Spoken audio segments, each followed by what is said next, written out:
Hai mahasiswa Universitas Terbuka, apa kabar? Izinkan saya berpantun. Penonton bola kebanyakan bonek, piala bola bakal dipajang. Hai mahasiswa, siapkan snack, penjelasan saya akan panjang. Materi ini akan membahas cara menerjemahkan onomatope. Ada yang tahu apa itu onomatope? Ya, benar. Onomatope adalah kata yang menirukan bunyi, seperti bunyi benda, binatang, atau suara manusia yang bukan kata. Onomatope sering digunakan untuk menggambarkan bunyi yang dihasilkan, sehingga pembaca dapat membayangkan. Setiap bahasa memiliki onomatope yang khas yang disesuaikan dengan kondisi sosial budaya penutur bahasanya. Hal ini mempengaruhi hasil terjemahan onomatope karena perbedaan budaya antara bahasa sumber dan bahasa sasaran, seperti dari bahasa Inggris ke bahasa Indonesia. Mari kita bahas strategi apa saja yang digunakan untuk menerjemahkan onomatope. Berikut ini adalah contoh onomatope dengan strategi pinjaman. Contohnya, Brr, you two have got a lot of warming up to do before showtime. dengan artinya kalian harus banyak pemanasan sebelum acara dimulai. Jadi di sini onomatopenya bahasa sumber dan bahasa sasaran sama, yaitu jadi bahasa sasaran dengan kata lain meminjam dari onomatope bahasa sumber. Jadi di sini mengartikan suara orang yang kedinginan seperti itu ya. Ada juga peminjaman ini jika ada onomatope yang tidak ada kesepadanan di bahasa sasarannya.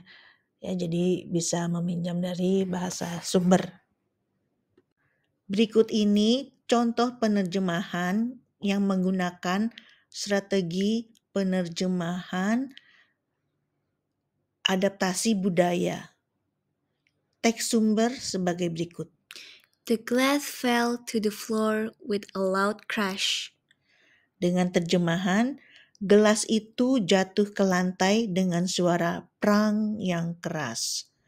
Jadi di sini kata crash itu bunyi sebagai onomatope piring yang jatuh dan pecah.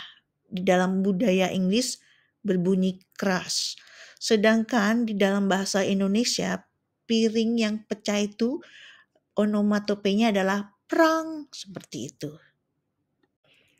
Berikut ini penerjemahan onomatope yang menggunakan strategi penerjemahan dengan parafrase yang tidak ada kaitannya. Dengan bahasa sumber, I catch it, give it a delicate sniff, and blow a kiss back in the general direction of the giver. Dengan terjemahan bahasa sasaran yaitu kutangkap bunga itu, kucium pelan dan kulemparkan ciuman kepada halayak ramai ke arah pelempar bunga. Di sini onomatope blow diterjemahkan dengan parafrase menjadi kulemparkan.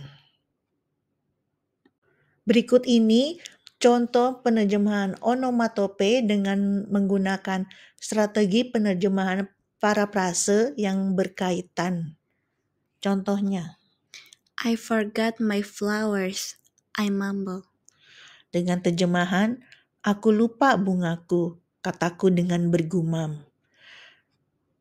Di sini, onomatope mumble disepadankan dengan bergumam, yaitu berkata-kata dengan pelan dan tidak jelas seperti itu.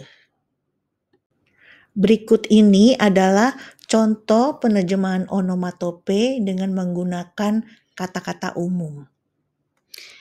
But her head whipping from side to side. And I know for a moment she's at least considering I'm telling the truth.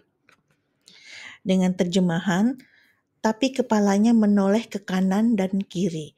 Dan aku tahu selama sesaat dia mempertimbangkan apakah aku berkata yang sebenarnya.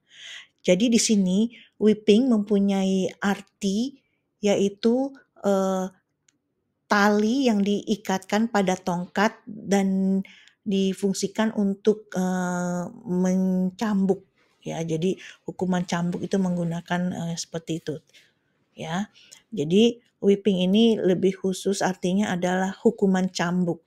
Sedangkan diterjemahkan menjadi menoleh itu yang tidak ada tidak ada kaitan khusus dengan whipping, ya. Jadi di sini adalah menggantikan disepadankan dengan kata menoleh itu untuk mengurangi kekhususan makna dalam bahasa sasaran.